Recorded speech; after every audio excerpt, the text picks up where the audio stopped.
श्रीगुरुभ्यो नमः। हरिः ओम्। सहनाववतु सहनौ भुनक्तु सह वीर्यङ्करवावहै तेजस्विनावधीतमस्तु मा विद्विषावहै। ॐ शान्ति शान्ति शान्तिः। सहस्रशीर्षं देवं विश्वाक्षं विश्वशम्भुवम् विश्वन्नारायणं देवमक्षरं परमं पदम् विश्वतः परमान् नित्यं विश्वन्नारायणगं हरिम् विश्वमेवेदं पुरुषस्तद्विश्वमुपजीवति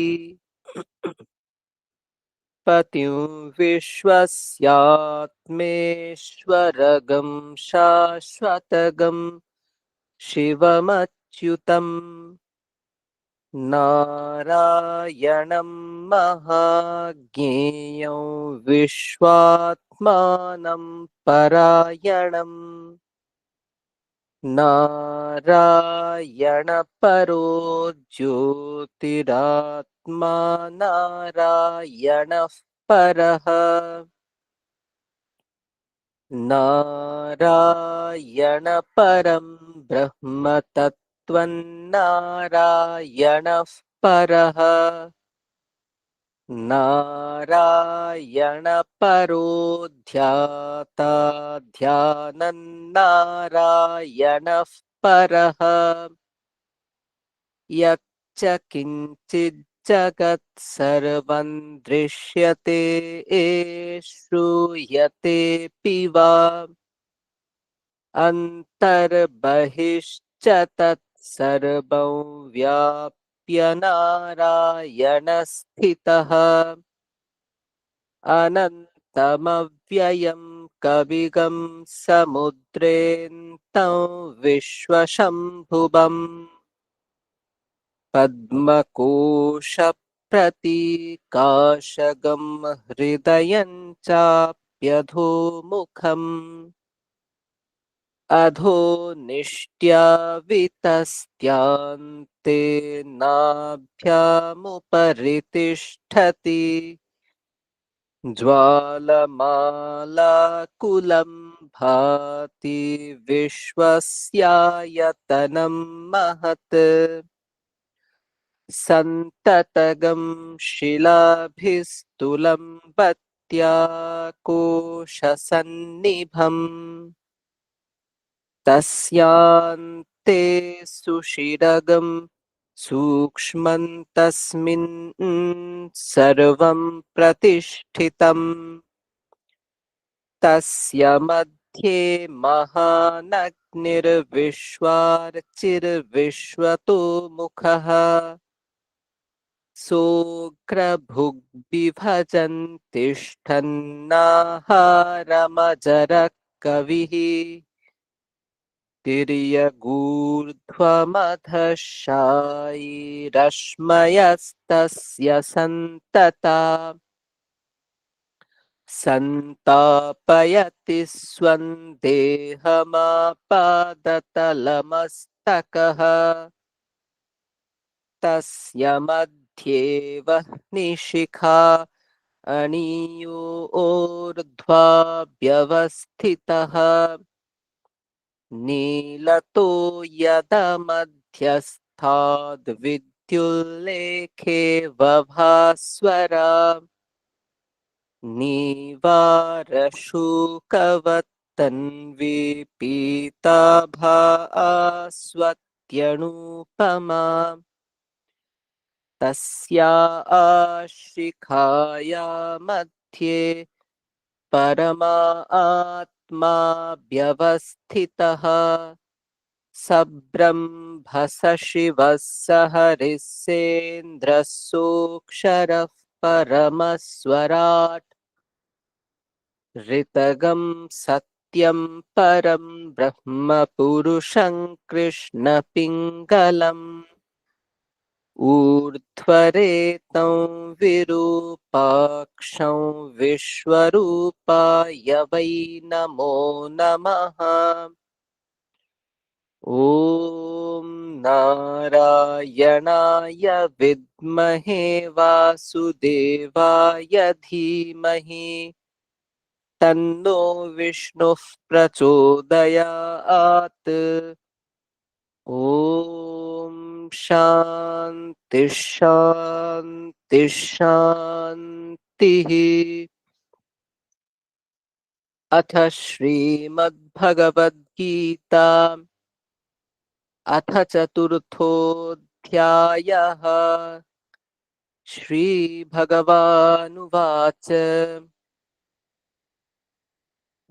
इमौ विवस्वते योगं प्रोक्तवानहमव्ययम् विवस्वान्मनवे प्राह मनुरिक्ष्वाकवे ब्रवीत् एवं परम्परा प्राप्तम् इमं राजर्षयो विदुः सकाले नेह महता योगो नष्टः परन्तप स एवायं मया तेद्य योगः प्रोक्तः पुरातनः भक्तोऽसि मे सखा चेति रहस्यं ह्येतदुत्तमम्। अर्जुन उवाच अपरं भवतो जन्म परं जन्म विवस्वतः कथमेतद्विजानीयाम् त्वमादौ प्रोक्तवानिति। श्रीभगवानुवाच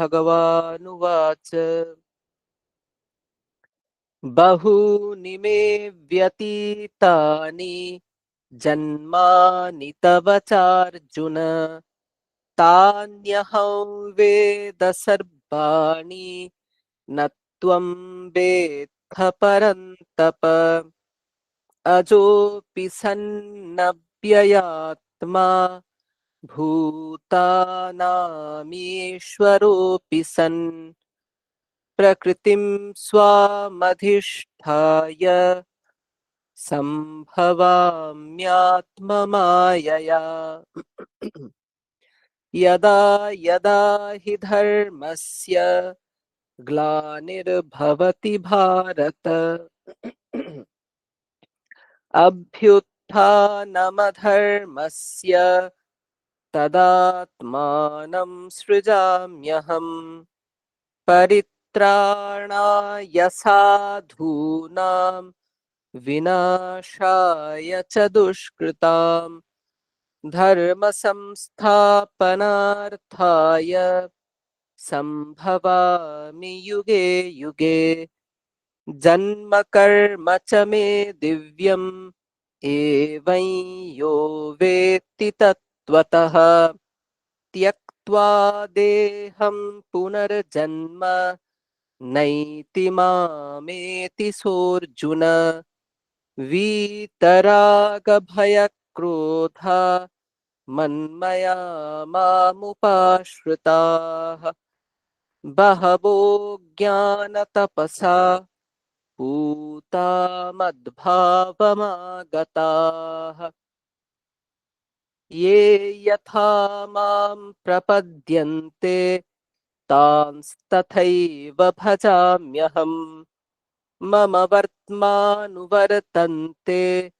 मनुष्याः पार्थ सर्वशः काङ्क्षन्तः कर्मणां सिद्धिं यजन्त इह देवताः क्षिप्रं हि मानुषे लोके सिद्धिर्भवति कर्मजा चातुर्वर्ण्यं मया सृष्टं गुणकर्मविभागशः तस्य कर्तारमपि मां विद्यकर्तारमव्ययम् न मां कर्माणि लिम्पन्ति न मे कर्मफले स्पृहा इति माय्योऽभिजानाति कर्मभिर्न स बध्यते एवं ज्ञात्वा कृतं कर्म पूर्वैरपि मुमुक्षुभिः कुरु कर्मैव तस्मात् त्वं पूर्वैः पूर्वतरं कृतम्।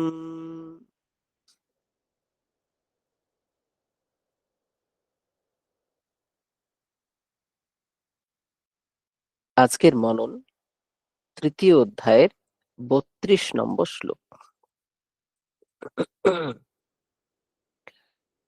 ये त्वेतदभ्यसूयन्तो नानुतिष्ठन्ति मे मतम् सर्वज्ञानविमूढांस्तान् विद्धि नष्टान चेतसः।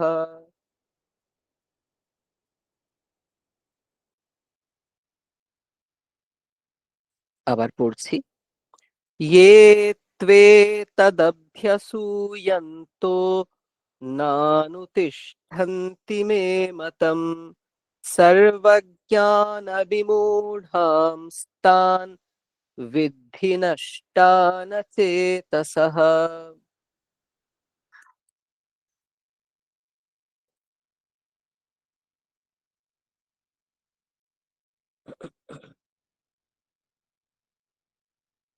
এখানে পূর্ববর্তী আলোচনায় অনুসৃত হচ্ছে, যেখানে নিষ্কাম কর্মযোগের উপসংহার করা হচ্ছে।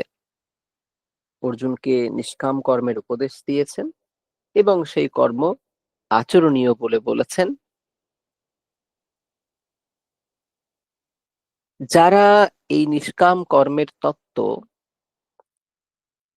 আচরণ করে না, ঈশ্বরের এই মত অনুসরণ করে না, তাদের কি হয় সেই প্রসঙ্গে বলছেন। কারণ যেখানেই ফলকথন হয় সেখানে দুটো জিনিস বলা হয়, যেটা করলে কি হবে, এটা না করলে কি হবে। তো এটা করলে কি হবে সাধারণত দেখা যায় সেখানে হয়তো বিশাল কিছু প্রাপ্তি নেই, কিন্তু না করলে কি হবে সেই জায়গাটা সবসময় কিন্তু একটা বড় রকম কিছু দেওয়া থাকে। যেটা করলে কি হবে, না এটা করলে 10 টাকা পাবে, না করলে কি হবে, না করলে 10 তলা ছাদ থেকে তোমাকে ফেলে দেওয়া হবে, ব্যাপারটা এরকম। তো বিষয় হচ্ছে এটা কেন করা হয়। কারণ শ্রুতি বেদকে বলা হয় সহস্র মাতৃভ্যঃ আপি অধিক হিতৈষিণী। একজন মা সন্তানের কতটা হিত কামনা করতে পারে। শ্রুতি এক 1000 মায়ের মতো, মানে ততখানি হিতৈষণা তার, ততখানি কল্যাণ কামনা তিনি সন্তানের জন্য করেন। তিনি হঠাৎ করে এরকম করে ভয় দেখাতে শুরু করবেন কেন। ইহা চেদবেদি তথা সত্যমস্তি না চেদ ইহা বেদিত মহতি বিনষ্টি। যে এটা যদি জানেন তাহলে সব ভালো, আর না জানলে বিশাল বিনাশ হবে, বিশাল। তো এরকম ভাবে বলা হয় যাতে সেই শুদ্ধ আচরণ বা সেই গুরুত্বপূর্ণ কাজটি অবশ্যই সাধকেরা করে থাকেন, যেন অবশ্যই তারা করেন, এটা নিশ্চিত করা হয়। তো তাই বলা হচ্ছে যে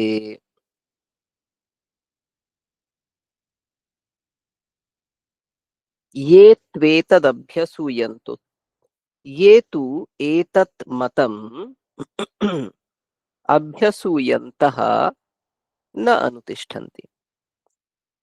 তো যারা শ্রদ্ধাবান অসূয়া না করে এই নিষ্কাম কর্মযোগের অনুষ্ঠান করেন, তারা সমস্ত কর্তৃত্ব বুদ্ধি থেকে কর্মপাশ থেকে মুক্ত হন, গত শ্লোকে বলা হয়েছে। বলা হচ্ছে যারা আমার এই মতকে নিন্দা করে এবং নিন্দা করে এই মতের অনুষ্ঠান করে না, সেই অচেতসঃ, সেই অবিবেকীদের, সেই বিবেকহীন ব্যক্তিদের, সর্বজ্ঞান বিমূঢ়ান, সমস্ত জ্ঞান রহিত, নষ্টান, পরমার্থ ভ্রষ্ট, বিনষ্ট বলে জানবে। অর্থাৎ যারা আমার এই মতকে অনুসরণ করে না, তাদেরকে কি জানবে? অচেতসঃ, তাদের বিবেক জ্ঞান নেই, তাদের ভালো মন্দের পার্থক্য জ্ঞান নেই, তারা সমস্ত জ্ঞান রহিত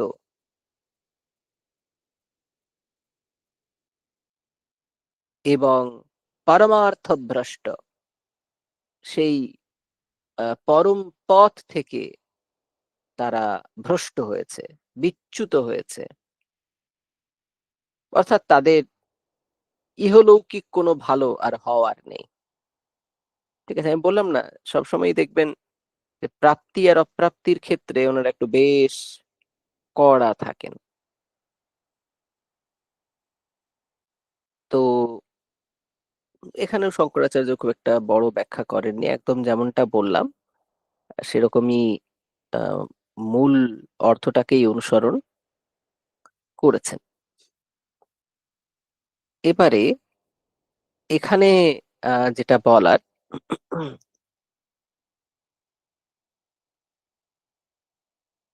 এরপর থেকে একটা নতুন আলোচনা শুরু হবে।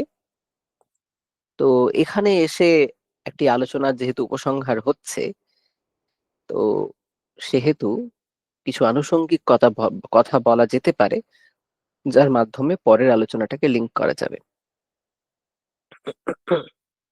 দেখুন, আমাদের অস্তিত্ব, আমার চারপাশে যত বস্তু আছে তাদের অস্তিত্ব, এটাকে খুব সহজে ডিকোড করা যায়। অস্তিত্ব মানে থাকা, কারা আছে। এই জগতের সবচেয়ে বড় সত্য, সবচেয়ে বড় সত্য হচ্ছে আমি আছি। এই সত্যটাকে অস্বীকার করলে আর কিছুই নেই। কারণ আমার থাকাটা খুব জরুরি। আমি আছি। এরপর একটা জগৎ আছে। আমি জগৎ না। আমি জগৎ সাক্ষাৎকার করি। I perceive the world. I am not the world. I perceive the world. So I am the knower and the world is known. আমি হলাম জ্ঞাতা আর এই জগৎটা জ্ঞাত হয়। আমি হলাম দ্রষ্টা, এই জগৎটা হলো দৃশ্য।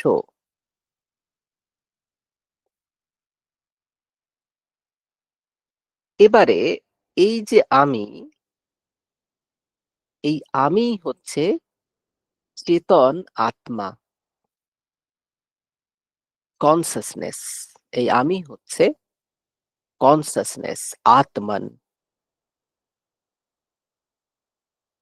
আর এই যে চারপাশের জগৎ, সেই জগৎ অত্যন্ত স্থূল, অর্থাৎ আত্মা যতখানি না সূক্ষ্ম, জগৎ ততখানি স্থূল। তাহলে এই আত্মা, তার সাথে জগতের কোনো ইন্টারাকশন, কোনো সংবাদই হবে না। এমতাবস্থায় আমাকে কিছু টুলস দেওয়া হয়েছে। কি কি টুলস দেওয়া হয়েছে? মন দেওয়া হয়েছে, ইন্দ্রিয় দেওয়া হয়েছে, প্রাণ দেওয়া হয়েছে, শরীর দেওয়া হয়েছে। এই ইনস্ট্রুমেন্ট গুলো, এই টুলস গুলো দেওয়া হয়েছে কিসের জন্য? যাতে আমি জগতের এই স্থূল জগতের সাথে ইন্টারাকশন করতে পারি। না হলে আত্মা তো অত্যন্ত সূক্ষ্ম। সেই স্থূল জগতের সাথে ইন্টারাকশন করবে কি করে?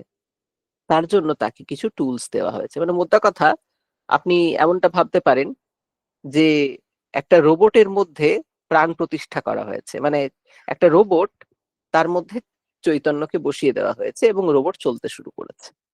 ব্যাপারটা ওই রকম। যেই আপনি এই চৈতন্যকে তুলে নেবেন, রোবট পড়ে থাকবে, শরীর ইন্দ্রিয় মন পড়ে থাকবে, সব কিছুই নেই। এগুলো পুরোটাই স্থূল। এই স্থূল জিনিসগুলো দিয়েই কিন্তু স্থূল জগতে ইন্টারাকশন হয়। এবারে লক্ষ্য করুন যে তাহলে এই পুরো যে গল্পটা চলছে, এখানে এখানে কারা কারা আছে? এখানে আমি আছি, যাকে ঘিরেই সমস্ত। আপনারা নিজেদেরকে কখনো আন্ডার এস্টিমেট করবেন না। এই পুরো জগৎ কিন্তু আপনাকে ঘিরেই। আপনি না থাকলে এই জগতে কে আছে কি আছে কিছু এসে যায় না। আপনি আছেন, তাই জগৎ আছে।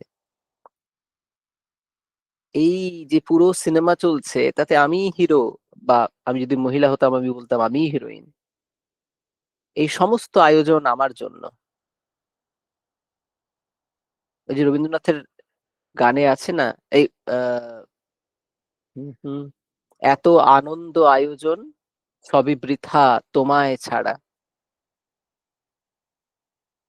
সেই তুমিটা হচ্ছে অ্যাকচুয়ালি আমি, মানে আপনি।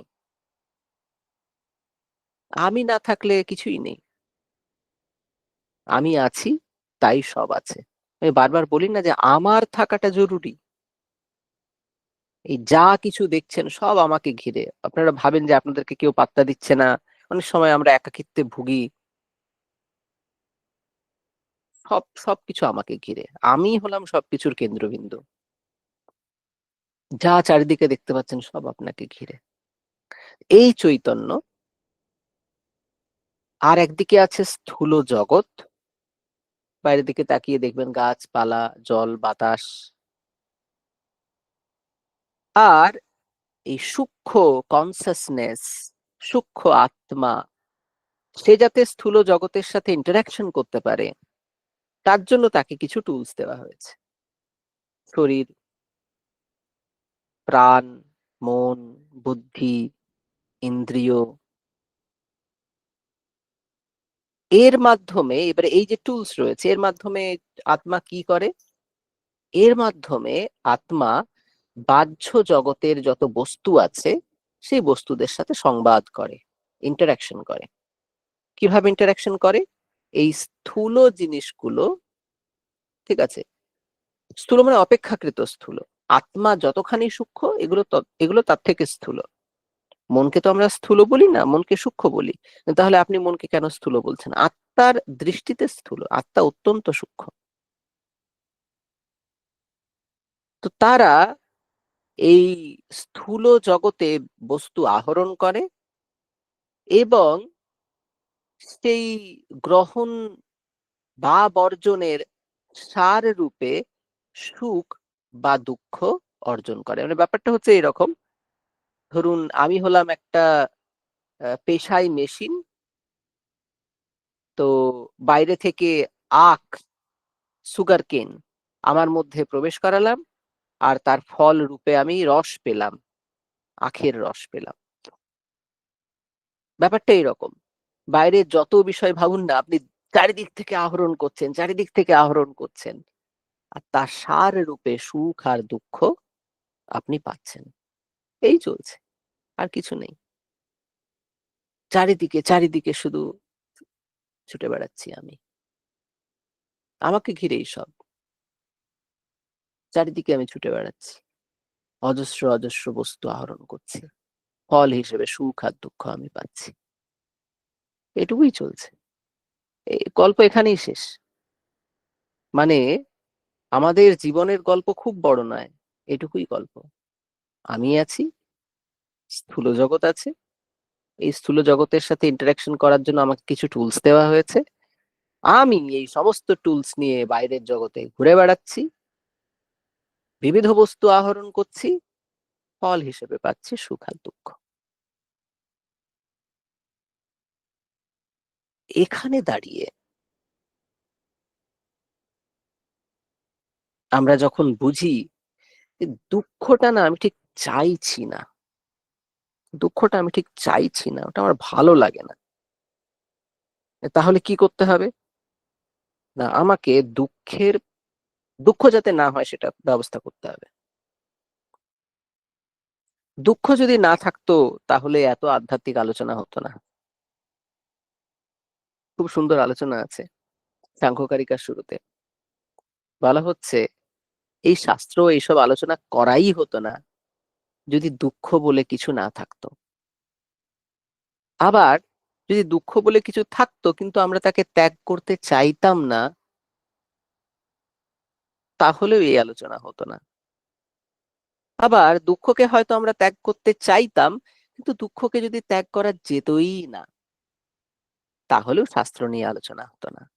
মানে দুঃখ আছে, আমরা দুঃখকে ত্যাগ করতে চাই এবং দুঃখকে ত্যাগ করা যায়, তাই শাস্ত্রের প্রবৃত্তি হয়।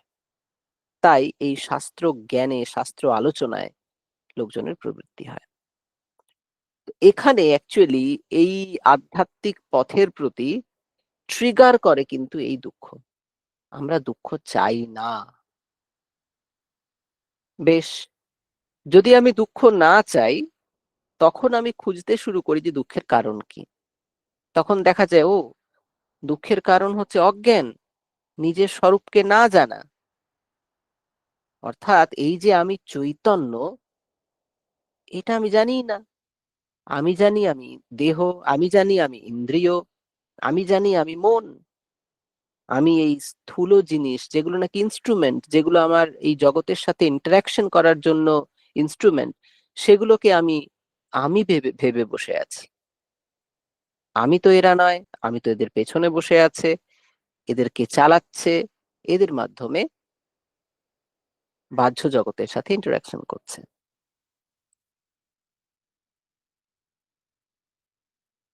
এইবারে বোঝা গেল যে দুঃখের কারণ হচ্ছে অজ্ঞান।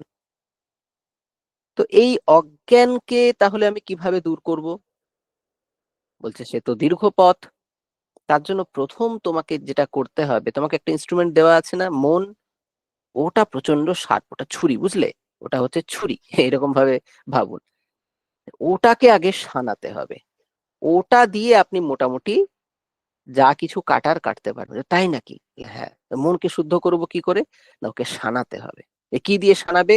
নিষ্কাম কর্ম দিয়ে মনকে শুদ্ধ করতে হবে। কিসের মাধ্যমে? নিষ্কাম কর্মের মাধ্যমে।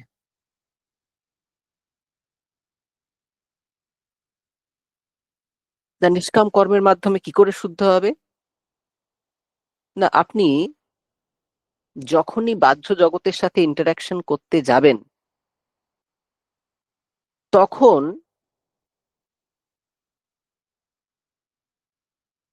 যেটা আপনাকে করতেই হবে, নাহি কশ্চিৎ ক্ষণমপি জাতু তিষ্ঠতি অকর্মকৃৎ, কর্ম আপনাকে করতে হবে। বাইরে জগতের সাথে আপনার ইন্টারাকশন হবেই, হতে বাধ্য, তার জন্যই আপনাকে এই ইনস্ট্রুমেন্ট গুলো দেওয়া হয়েছে। ঠিক আছে, আপনি ইন্টারাকশন করতে বাধ্য, কিন্তু ওই ইন্টারাকশনটাকে আরো এফিশিয়েন্ট করুন। আপনি ওখানে যা যা ইন্টারাকশন হবে, আপনি যখন ইন্টারাকশন করতে যাচ্ছেন, তখন এটা ভেবেই যাচ্ছেন যে ওখান থেকে আপনি কিছু পাবেন, বলছি এই ভাবনাটাই ছেড়ে দিন। ওখান থেকে কিছু পাবেন, এই পাওয়ার ভাবনাটাই ছেড়ে দিন, এবং যেটুকুও পাবেন ভাববেন আপনি ঈশ্বরের চরণে অর্পণ করেছেন। তাহলে কি হবে, আপনি এই মেশিনগুলো নিয়ে, শরীর, মন, ইন্দ্রিয়, এই মেশিনগুলো নিয়ে যখন ইন্টারাকশন করতে যাবেন বাহ্য জগতের সাথে, সেখান থেকে যে রসটা উঠে আসবে, সুখ আর দুঃখ, তা আপনাকে স্পর্শ করবে না, কারণ আপনি ওটা চানইনি। আপনি ওটা ঈশ্বরের চরণে অর্পণ করেছেন। তখন কি হবে? তখন ওই ফল, ওই ইন্টারাকশনের ফলটা আপনাকে বিচলিত করবে না। তাহলে ইন্টারাকশন যে হচ্ছে তার কি হবে? সেটা চলচ্চিত্রের মতো, সিনেমার মতো হয়ে যাবে। আপনার চোখের সামনে সমস্তই ঘটছে, কিন্তু আপনি কোনো কিছুতে অ্যাটাচড নন। আমরা যখন সিনেমা দেখি, ওখানে বোম ফাটলে কি আমার গায়ে আগুন লেগে যায়? লাগে না। আমি দেখছি পুরোটা, এবং তখন দেখবেন সিনেমা দেখতে খুব ভালো লাগে। এবং সিনেমা দেখতে দেখতে কিন্তু মজাটা দেখবেন, সিনেমায় লোক মরে যায় কিন্তু আপনার ভালো লাগে। কেন স্যার, কেউ মরে গেলে কি ভালো লাগে? অবশ্যই। না হলে আপনি ওই সিনেমা বারবার দেখতে যান কেন? টাইটানিক এতবার দেখেন কেন? তো মরে যাচ্ছে তো জ্যাক, এত লোক মরে যাচ্ছে, তাহলে বারবার দেখেন কেন? লোক মরে যাওয়া দেখতে ভালো লাগে। বলছে, না স্যার, ব্যাপারটা ওইরকম নয়। এটা তো একটা একটা অভিজ্ঞতা, একটা এক্সপিরিয়েন্স। আমি দেখি, আমি ওতে ইনক্লুডেড নই। আমি দেখি, আমি এই অভিজ্ঞতাটাকে অনুভব করি, আমার ভালো লাগে। আবার ওখানে প্রেমের সিনেমা আছে, যুদ্ধের সিনেমা সিনেমা আছে, সব ভালো লাগে। কখন ভালো লাগে? যখন আমি নিজে ওটাতে অ্যাটাচড নই। একটা বাড়িতে আগুন লেগেছে, আপনি দেখছেন সিনেমাতে, লোকজন ছুটে যাচ্ছে, কেউ জল নিয়ে আসছে, আপনি দেখছেন, আপনার তাতে কষ্ট হচ্ছে না কিন্তু। হ্যাঁ, মনে একটু খারাপ লাগছে, সিনেমা তো চলছে, ঠিক আছে। কিন্তু আপনার নিজের বাড়িতে যখন আগুন লাগছে, তখন কিন্তু আপনি প্রচন্ড দুঃখ পাচ্ছেন। কারণ কি, তখন ওটা সিনেমা নয়, ওটার সাথে আপনার আবেগ জড়িয়ে, আপনি নিজে আষ্টে পৃষ্ঠে জড়িয়ে। যখন আপনি নিষ্কাম কর্ম করছেন, তখন আপনি কর্ম আচরণ করছেন, কিন্তু একদম ওই সিনেমার মতো। আপনি ওতে লিপ্ত নেই। আপনি কাজ করছেন বটে, কিন্তু আপনি ওতে লিপ্ত নেই। কিন্তু এই কাজটার প্রতি আপনার ততোধিক ভালোবাসাও আছে, কারণ আপনি এটা ঈশ্বরের চরণে অর্পণ করেছেন। এই কাজটাকে তো আপনি দ্য বেস্ট ওয়ে পসিবল করবেন। কারণ নিষ্কাম কর্মের সবচেয়ে সুন্দর জায়গাটা হচ্ছে ঈশ্বর। তিনি এসেই ব্যাপারটাকে খুব সুন্দর করে দেন। তো দেখবেন সাধারণ ভাত, আপনার একটু ভাত, একটু আলু সেদ্ধ দেওয়া হয়েছে, ঠিক আছে, তাতে খুব বেশি আহ মোটামুটি একটা কিছু মনে হয় না। কিন্তু 1 চামচ ঘি দিয়ে দিলে পুরো ব্যাপারটাই পাল্টে যায়। সেই রকম কামনা বাসনা ছাড়া কর্ম করতে হবে, সব ঠিক আছে, হ্যাঁ শুনছিলাম, শাস্ত্র টাস্ত্র ভালোই লাগছে বলছেন আপনি। যেই ঈশ্বর প্রবেশ করলো, পুরো ব্যাপারটাই অন্যরকম হয়ে গেল। সেখানে ভালোবাসা এসে গেল, সেখানে ভক্তি এসে গেল, ঠিক আছে, সেখানে ভালো লাগা এসে গেল। ঈশ্বর হচ্ছে এই নিষ্কাম কর্মের সবচেয়ে সবচেয়ে কি বলবো, সুইট সংযোজন আর কি। তো যা আমার কর্মফল আছে, আমি ঈশ্বরের চরণে অর্পণ করে করছি, ফলে সেই কর্ম খারাপ ভাবে করার কোনো প্রসঙ্গই আসে না। অনেকে বলে নিষ্কাম কর্ম করলে তো সেই কাজটা করার প্রতি প্রতি কোনো ডেডিকেশন থাকবে না। প্রচন্ড ডেডিকেশন থাকবে। তাই বলা হচ্ছে এই নিষ্কাম কর্ম করতে হবে। তাহলে কি হবে? আপনি যখন জগতের সাথে ইন্টারাকশন করবেন, তার ফল হিসেবে দুঃখ আপনাকে বিচলিত করবে না, সুখ আপনাকে উন্নাসিক করবে না, এবং আপনি একটা সমভাবে থাকতে পারবেন। আপনি একটা ব্যালেন্সে থাকতে পারবেন। আপনার এই জগতের সাথে ইন্টারাকশন অনেক অনেক এফিশিয়েন্ট হবে। আচ্ছা, এই জগৎ বলতে কিন্তু আমি অন্যদেরও বোঝাচ্ছি। মানে ধরুন, আমার কাছে জগৎ কি, আমার মা, আমার বাবা, আমার স্ত্রী, আমার বোন, ঠিক আছে, এরাও কিন্তু আমার ওই স্থূল জগতেরই অংশ। আমি বাদ দিয়ে যা কিছু আছে, সবই স্থূল জগৎ আমার কাছে। আমি সবার সাথে ইন্টারাক্ট করছি। সুতরাং গল্পটা এটাই। আপনাকে কি করতে হবে? এই দুঃখ যাতে চিরতরে বিনষ্ট হয়, তার জন্য সবাই প্রচেষ্টা করছে। নিষ্কাম কর্ম, তারপরে শ্রবণ মনন নিদিধ্যাসন, সমাধি, এসব পরপর যাবে। কিসের জন্য?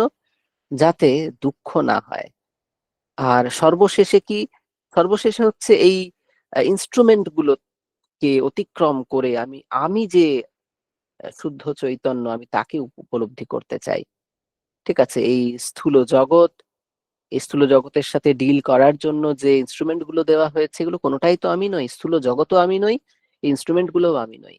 অ্যাকচুয়ালি আমি যেটা চৈতন্য কনসিয়াসনেস, আমি তাকে উপলব্ধি করতে চাই। এই চৈতন্যের অভিমুখে যাওয়া। আমার মজাটা হচ্ছে এই চৈতন্য বাইরে কোথাও নেই। আপনিই তো চৈতন্য। ফলে বাইরের থেকে অন্তরে যাওয়া। এইটাই হচ্ছে আধ্যাত্মিকতার মূল কথা। ফলে যখনই আপনার মনে হবে আধ্যাত্মিকতা মানে কি? মানে হচ্ছে এটুকুই। চৈতন্য আছে, বাইরে স্থূল জগৎ আছে। স্থূল জগতের সাথে ইন্টারেকশন করার জন্য চৈতন্যকে কিছু টুলস দেওয়া হয়েছে। সেই টুলস গুলো নিয়ে সে বাইরের জগতের সাথে কনভার্স করে। বাইরের জগতের সাথে কথোপকথন করে, ইন্টারেকশন করে, সংবাদ করে। এটুকুই গল্প। কাজটা হচ্ছে এই স্থূল জগৎ, এই ইন্সট্রুমেন্ট গুলোর থেকে ভিন্নভাবে নিজেকে জানা। এই চৈতন্যকে অনুভব করা। আর আপনিই সেই চৈতন্য। ফলে এই বিশাল আয়োজন, এই বিশাল জগৎ সব আপনার জন্য। এবার দেখুন আপনি কত ইম্পোর্টেন্ট।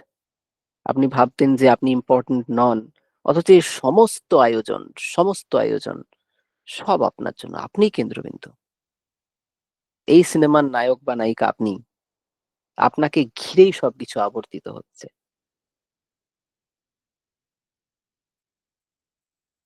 সুতরাং আমরা যদি দুঃখ না পেতে চাই, তাহলে যেন এই নিষ্কাম কর্মের পথে আসতে পারি, ঈশ্বরের চরণাশ্রিত হতে পারি। বেশ, এরপরে আপনারা প্রাত্যহিক ধ্যান, জপ, শরীরচর্চা ইত্যাদির মাধ্যমে আজকের সুন্দর দিন শুরু করুন। সকলকে সুপ্রভাত।